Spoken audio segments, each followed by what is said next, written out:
पाकिस्तान तहरीक इंसाफ ने बिलाखिर फैसला कर लिया कि वो आज़ाद कश्मीर के इलेक्शन का बाइकआउट करने जा रहे हैं। अब ज़रा ये फैसला उन्होंने जो किया उसकी वजूहात उन्होंने बताई, वो मैं आपको बता देता हूँ।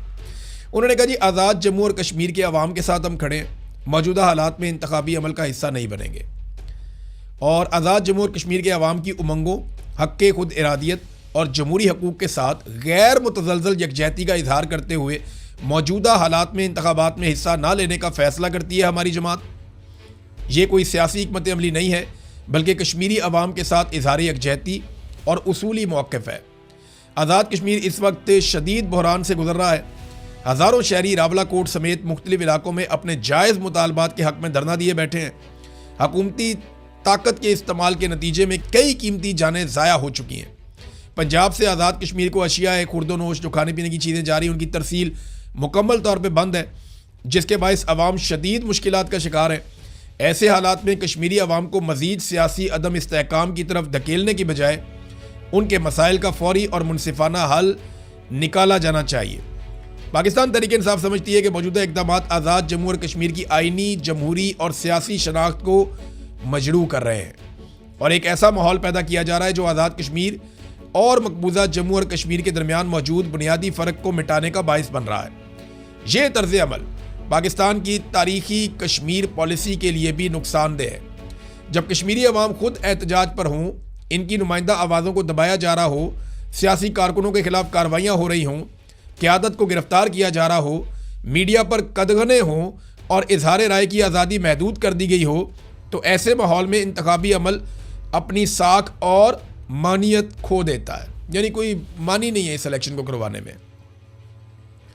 पाकिस्तान तहरीक इंसाफ कश्मीरी अवाम की आवाज़ को नज़रअंदाज करके इक़्तिदार की सियासत नहीं करेगी। हमारी अव्वलीन तरजीह कश्मीरी अवाम के बुनियादी हकूक़ और उनके जमहूरी मुतालबात और इंसाफ पर मबनी सियासी अमल की हमायत है। बहरहाल हम इंतखाबात नहीं, अवाम के साथ खड़े होंगे। ये पाकिस्तान तहरीक इंसाफ ने एक लंबा चौड़ा और भी स्टेटमेंट है, बड़ा डिटेल के अंदर उन्होंने बताया। देखें, जो तहरीक इंसाफ का फ़ैसला है उसको एक तबका बहुत ज़्यादा सराह रहा है।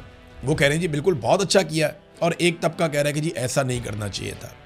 जो लोग कह रहे हैं अच्छा किया, उनके आर्गूमेंट ये है कि हुकूमत तो वैसे भी पाकिस्तान तहरीक इंसाफ को इन्होंने कभी भी नहीं बनाकर देनी थी।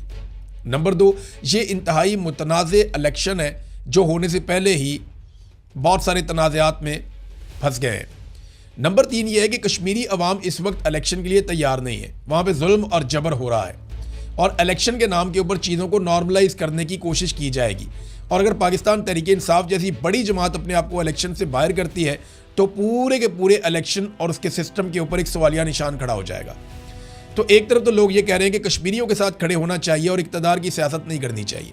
जो लोग कहते हैं कि इलेक्शन लड़ना चाहिए पाकिस्तान तहरीक इंसाफ को, वो ये कहते हैं कि इमरान खान साहब खुद कह चुके हैं कि किसी भी इलेक्शन का कभी भी सियासी जमात को बाइकआउट नहीं करना चाहिए। नंबर 2, उनका आर्गूमेंट ये है कि अवामी नुमाइंदगी बिल्कुल सिफर हो जाएगी अगर पाकिस्तान तहरीक इंसाफ इलेक्शन से बिल्कुल बाहर हो जाती है। तो जो 4 सीटें उन्होंने जीतनी है वो भी उन्हें नहीं मिलेंगी और उन जमातों को मिल जाएगी, या फ्री हैंड मिल जाएगा उन जमातों को जो इक़्तिदार पे कब्जा करना चाहते हैं। तो ये इस किस्म की जो है वो दूसरी तरफ की आवाज़ है। तो मेरे ख्याल में दोनों लोगों की बात में लॉजिक है, तो वक्त साबित करेगा कि फैसला ठीक था या गलत था। लेकिन मेरे ख्याल में इन इंतखाबात के ऊपर एक बहुत बड़ा सवालिया निशान लग गया है। तो अब इलेक्शन पे पैसे ज़ाया करने की बजाय ना आसिफ अली जरदारी, नवाज शरीफ, फजलुर रहमान और अलीम खान, ये 4 बंदे बैठे और आपस में सीटें तकसीम कर लें। वो मुस्लिम कॉन्फ्रेंस वाले को भी बिठा लें साथ, तो आपस में सीटें तकसीम कर लेंगे, ये तेरी, ये मेरी, ये तेरी, ये मेरी, और अपने वजारतें और वजारत आला और ये सारा तकसीम कर लें। इतना पैसा क्यों खर्च करना है इलेक्शन पे, जब पूरा का पूरा इलेक्शन एक ही जमात लड़ रही है। ये सारे एक जमात हैं, यानी IPP भी वही है, पीपल्स पार्टी भी वही है, PMLN भी वही है, तो फजलुर रहमान भी वही है। अब इनके तो इंटरनल इलेक्शन हो गए ना, बाहर से तो कोई इलेक्शन लड़ ही नहीं रहा। इनके खिलाफ तो ना कोई अवामी पॉलिटिकल पार्टी है और ना इनके मुकाबले में कोई इलेक्शन हो रहा है। लिहाजा ये तो वन साइडेड है। तो आपने अगर आपस में इलेक्शन लड़ना है तो लड़ने की बजाय घर में बैठ के आप फैसला कर लें, सीटें आपस में आप बांट लें, ताकि कौम का पैसा भी बच जाए और पाकिस्तान का और कश्मीरियों का वक्त भी बच जाए। बहरहाल तहरीक इंसाफ ने यह फैसला कर लिया है। फैसला किस तरह का आने वाले दिनों में पता चलेगा। सोहेल अफरीदी साहब का ये पता चला कि जो उन्होंने स्टेटमेंट दिया कौमी कॉन्फ्रेंस जो थी जेलों में इस्लाहात के हवाले से, वैसे ये मजाक ही किया गया पाकिस्तानियों के साथ। चीफ जस्टिस ऑफ पाकिस्तान को थोड़ा सोचना चाहिए था। और कॉन्फ्रेंस करवाने वालों को शर्म आनी चाहिए थी कि क्या करने जा रहे हैं वो। यानी कोई पाकिस्तान में जेलों की हालत है जो आप इस्लाहात की बात कर रहे हैं। सबसे बड़ा कैदी पाकिस्तान का इमरान खान है, जो साबिक वज़ीर आज़म है और पाकिस्तान का मकबूल तरीन रहनुमा, जिसको सबसे ज़्यादा लोगों ने जेल में होने के बावजूद वोट दिए। 8 महीने से आपने उसकी मुलाकात बंद की हुई है, उसकी आँख आपने ज़ाया कर दिया, इलाज आप उसको सही तरह करवा नहीं रहे। हर चीज़ पे आपने शिद्दत से पाबंदी लगाई हुई है। हर हफ्ते वहाँ पे एहतजाज होता है और आप कह रहे हैं जी अब जेलों के अंदर इस्लाहात लेकर आते हैं। सवाल ही पैदा नहीं होता, इनको इस्लाहात नहीं कहते। उधर जो झूठी कहानियाँ सुनाई हैं सब ने अपनी अपनी, मेरे साथ ये हो गया, मरियम नवाज ने कहा जी मेरे साथ वो हो गया, जो झूठ बोल के ये जब बोलती है झूठ बोलती है। मरियम नवाज का ट्रैक रिकॉर्ड है, मैंने अपनी ज़िंदगी में किसी खातून को इतना झूठ बोलता हुआ नहीं देखा जितना मैंने मरियम नवाज को बोलते हुए देखा। और इस कॉन्फिडेंस के साथ मैंने कभी किसी खातून को झूठ बोलते हुए नहीं। ख़वातीन झूठ बोलती है ना, पकड़ी जाती हैं नॉर्मली, लेकिन ये इतने कॉन्फिडेंस से झूठ बोलती है कि मेरी बरतानिया तो क्या पाकिस्तान में भी कोई प्रॉपर्टी नहीं है, लंदन तो क्या पाकिस्तान में भी कोई प्रॉपर्टी नहीं है, उसकी कहाँ प्रॉपर्टियां निकल के आ गई। आप देखें कैसा झूठ टका के बोला था। फिर कैलबी फोंट आ गया, उसके ऊपर झूठ बोल दिया। जेल की कहानियां, फ्राई पान से कपड़े इस्त्री कर दिए, झूठ बोल दिया। और जनाब मेरे साथ ये कर दिया वो कर दिया। और मैंने वीडियो खुद देखी अपनी आंखों से, मैं तो हैरान हो जाता हूँ जैसी सहूलियात इनको भी असर थी। यहाँ कौम को ये रोज़ हो गया अजीब अजीब कहानियाँ सुना देते हैं। बहुत ही अजीब लोग हैं, बहुत अजीब तरीन लोग हैं। सुहेल आफरीदी साहब ने वहाँ पे इमरान खान साहब के लिए आवाज़ उठाई, लेकिन देखें तरीकाकार क्या था। एक बात नाज़रीन आपको ज़रा मैं समझा देता हूँ। इमरान खान से मुलाकातों का एक दिन नहीं है, सिर्फ मंगल नहीं है जब बहनें जाती हैं, 2 दिन है, एक मंगल एक जुमेरात। मंगल को बहनों का दिन था, फैमिली का दिन था, और जुमेरात को पार्टी का, दोस्तों का या वकला का दिन था। तो इंटरेस्टिंग बात यह है कि मंगल को क्योंकि बहनों ने आना था, तो मंगल आज भी वहां पे एहतजाज होता है, धरना दिया जाता है। यानी जो बहनों की ड्यूटी है बहनें करती जा रही हैं और वो हर मंगल को आती हैं।